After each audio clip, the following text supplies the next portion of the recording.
Welcome guys, in this quick tutorial we are going to look at how we can duplicate both our posts and pages in a one click using free plugin. So let's go to the plugin and click on add new.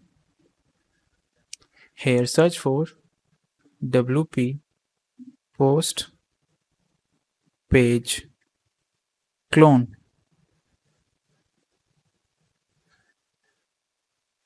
and install this plugin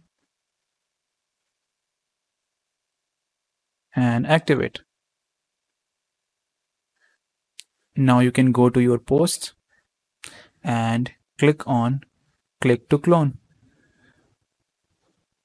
and it will create the drafted version of your post that you duplicated. And you can also do the same for your pages with the same option. Okay, so that's all for this video. If you found this video helpful, hit the like and subscribe. See you in the next one.